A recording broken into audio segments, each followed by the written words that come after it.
जय हिंद, नमस्कार साथियों। स्वागत है आप सभी का आपके अपने YouTube चैनल विद्यालोक पर। साथियों, आज हम अपने विद्यालोक चैनल पर हमारे पढ़ाए हुए बच्चों के सफलता के बारे में, उनकी जर्नी के बारे में आपको बताने वाले हैं और आज का ये सेशन उसी पर होगा। आज हमारे साथ एक भाई हैं जो फाइनली MP पुलिस में सेलेक्ट हैं। अभी जस्ट जो रिजल्ट आया उसके फाइनल लिस्ट में इनका नाम आया है और फाइनली ये सिलेक्ट हो गए हैं। आज हम इनसे जानेंगे इनकी जर्नी कैसी रही है, कैसा इनका समय बीता है, जब डाउन आता है तो उस डाउन समय में इनने कैसे अपने आप को मैनेज करके रखा है। आज इन सब चीजों के बारे में जानते हैं। तो चलिए देखते हैं आज के पूरे वीडियो को और जानते हैं सब कुछ। ठीक है भाई, तो सबसे पहले भाई अपना परिचय देंगे, कहाँ से हैं और किस गांव से हैं, किस डिस्ट्रिक्ट से हैं, सारी चीजों को बताने वाले हैं। नमस्कार, मेरा नाम निर्मल यादव है। मेरे पिताजी का नाम जगत सिंह यादव है। मैं मध्य प्रदेश के निवाड़ी जिले के ग्राम नौरा का निवासी हूँ। और भाई मध्य प्रदेश के एक जिला पड़ता है निवाड़ी और निवाड़ी जिले में एक गांव आता है नौरा।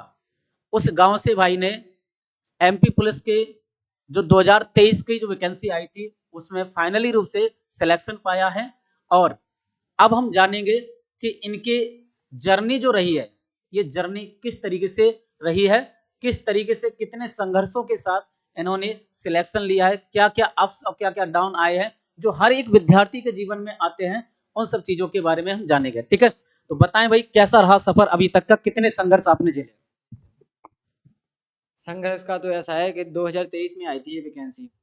ठीक है, हमने सर जी के पास आए, हमने कोचिंग ज्वाइन की।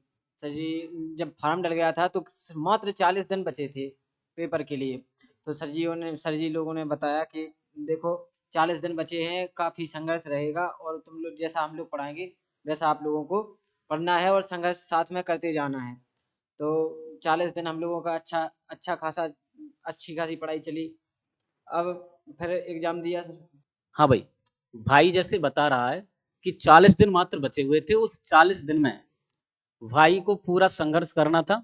और ये जब हमारे पास आए तो हम लोगों ने रणनीति बनाई, सब लोगों ने मिलकर हमने कहा ये संघर्ष केवल हमारा नहीं है, ये संघर्ष हम सबका है।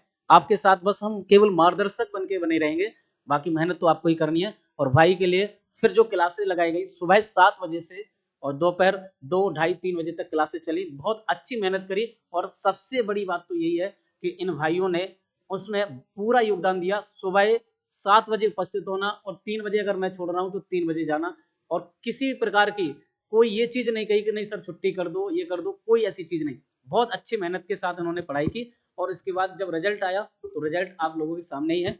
साथ साथ में एक चीज और हम आपको बता दें कि इनका संघर्ष जितना आज हम आपको बता रहे हैं उतना आसान नहीं रहा है। संघर्ष बहुत कठिन रहा, बहुत मेहनत करके, बहुत अच्छी तरीके से पढ़ाई करके तब जाके यहाँ आ पाए हैं। कई एग्जामों में असफल होने के बाद फिर ये सफलता इन्हें मिली है। और ऐसा नहीं कि काबिलियत नहीं थी, काबिलियत पहले से थी, लेकिन सिर्फ समस्या थी कि समय उचित नहीं आ रहा था, उस समय का इंतजार करना पड़ा और आज भाई ये सफल हो गया। सबसे पहले तो हम इनसे ये पूछना चाह रहे हैं कि जो मैराथन क्लासेस चलती थी या सुबह 7 8 बजे से जो क्लासेस चलती थी 2 ढाई बजे तक, उसमें आपने जो सीखा है क्या उससे बेनिफिट हुआ है आपको? सर जी ने जो भी पढ़ाया, जो भी मैराथन चली है, उसका पूरा का पूरा कह सकते हैं कि 80% वहीं से आया है। बस रहती है तो अपने ऊपर रहता है कि अपन कितना ऑब्जर्व कर रहे हैं।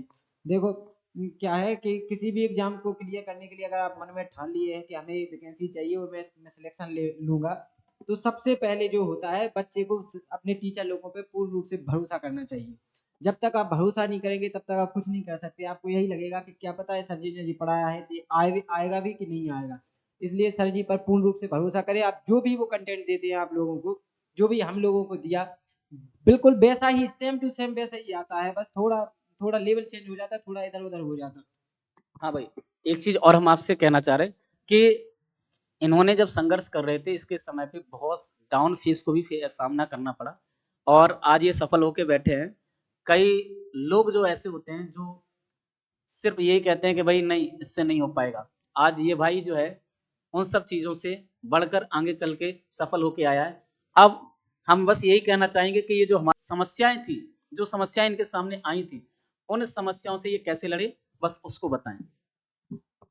सबसे पहले तो देखो, अब हम लोगों ने जो भी पढ़ा है, जो भी सर जी ने सिखाया है वो अच्छे से कंप्लीट करें और डेली प्रैक्टिस सेट लगाएं। जैसे डेली कोई भी चैप्टर पढ़ा दिया सर जी ने, जैसे मेंसुरेशन पढ़ा दिया, परसेंटेज पढ़ा दिया, प्रॉफिट लॉस पढ़ा दिया, तो उसका प्रैक्टिस सेट लगाएं। मतलब वीकली टेस्ट टाइप का होता है, वीकली लगाएं। डेली के जो डेली टेस्ट होते उन्हें लगाएं और उनमें एनालिसिस देखें कि मतलब कितना स्कोर बन रहा है, कितना हम कर पा रहे हैं, और अधिक से अधिक करने की कोशिश करें। जो भी गलत हो रहा है उसे सर जी से पूछें, बार बार पूछें और उसे अच्छे से सुधार करें। और ठीक है, भाई ये कहना चाह रहा है कि जो भी चीज़ें आप कर रहे हो उस चीज़ों को बेहतरीन तरीके से करें और गाइड करें कि भाई हाँ, हमें आगे और क्या चीज़ें सीखने की ज़रूरत है।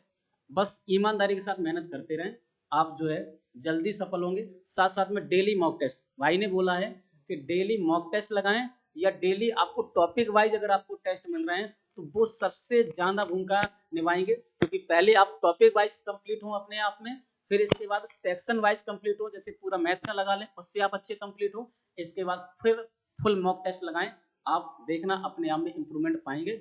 और हाँ, लास्ट में अब हम बात करते हैं जो हमारी नई भर्ती आ रही है एमपी पुलिस की, उसके बारे में हम चर्चा करते हैं कि भाई किस तरीके से हमें चीज़ों को करनी है, किस तरीके से हम सफल होंगे, उनके लिए इनकी क्या रणनीति थी उसको हम जानते हैं। ठीक है जी सर, देखो जो आने वाली वैकेंसी है लगभग 85 सौ के समथिंग वैकेंसी आ रही हैं। तो उसके लिए सबसे पहले तो पहले भरोसा करो अपने टीचर पर। जिसके पास भी आप कोचिंग जाएं, उसके जैसे मैं सर के पास आया था, मैंने भरोसा किया, सर जी ने बोला कि तुम टेंशन मत लो, तुम्हारा सिलेक्शन होगा, बस जो मैं पढ़ाता जाऊँ बस वो पढ़ता जाओ। जो हमने पढ़ाया हमने बस इतना कहा था इनसे कि हमारा केवल 2% होगा, 98% तुम्हारा होगा, हम 2% में कोई कमी नहीं रखेंगे। 40 दिन है उसको मत देखो, जो मैं पढ़ा रहा हूँ जितना मेरे पास समय है, मैंने समय की पाबंदी नहीं रखी, जितना मेरे पास समय है आप पढ़िए, बस इसके बाद जो हम पढ़ा रहे हैं उस पर विश्वास करिए, सिलेक्शन होगा, रिजल्ट आएंगे। लेकिन अगर आप अपनी मेहनत में कमी कर दोगे, जो मैं पढ़ा रहा हूँ उसको आप नहीं देखोगे, तो सिलेक्शन नहीं होगा, इस चीज को ध्यान रखना। और मैं जो अंत में ये कहना चाहें उसके बारे में और जान लेते हैं, फिर आगे बढ़ते हैं। और कुछ तो नहीं कहना चाहूँगा। और थोड़ा बहुत जो मैं मुझे संघर्ष के लिए जिसने प्रेरित किया वो कुछ लोग थे, अब कुछ भी कह सकते हैं, वो अपने भी थे पराए भी थे, जो भी हो। तो उनके लिए सिर्फ यही कहूँगा कि किसी अपने ने कहा था कि तुम हुनर नहीं है तुम में, किसी अपने ने कहा था कि हुनर नहीं है तुम में, और गैरों से भी कहलवा दिया कि होनहार हो तुम, और इतनी शिद्दत से दिल तोड़ा तुमने कि आज मेरी कामयाबी के जिम्मेदार हो तुम। बहुत बड़े, बहुत बड़े। मतलब पंक्तियों में उसने अपना सब कुछ बयां कर दिया कि क्या क्या नहीं झेला है। और सबसे पहले तो हम बात करते हैं कि इनके जो माँ बाप हैं उनने भी झेला है, केवल इनने नहीं, इनके माँ बाप ने भी वो सारी चीजों को झेला है, संघर्ष को जिया है, और आज जाके ये सफल हुए हैं। और इनकी कामयाबी से हमें कुछ सीखना चाहिए, इनकी कामयाबी से हमें ये चीज सीखनी चाहिए कि किस तरीके से संघर्ष करके हम सफल होते हैं। और ये संघर्ष का ये सफल होने का जो पूरा रास्ता है जो इन्होंने बताया, इसको फॉलो करके आप भी सफल हो सकते हैं। हमें मोटिवेशन कहीं और से नहीं लेना है, मोटिवेशन हमें यहीं से मिलता है, ऐसे भाइयों से मिलता है। और हम चाहेंगे कि आप ऐसे भाइयों को फॉलो करें जो इन लोगों ने बताया है, इसको फॉलो करके आप आगे बढ़ें और निश्चित तौर पर आप सफल होंगे, क्योंकि इनने जो जिंदगी जी है इसको ये बिल्कुल नेचुरल तरीके से बताते हैं। और अगर इनने संघर्ष किया है तो वो संघर्ष हो सकता है आप भी कर रहे हो, और अगर आप इस तरीके से चीजों को करेंगे तो आप जरूर सफल होंगे। बाकी बहुत बहुत शुभकामनाएं आपको आगे की जर्नी के लिए। धन्यवाद।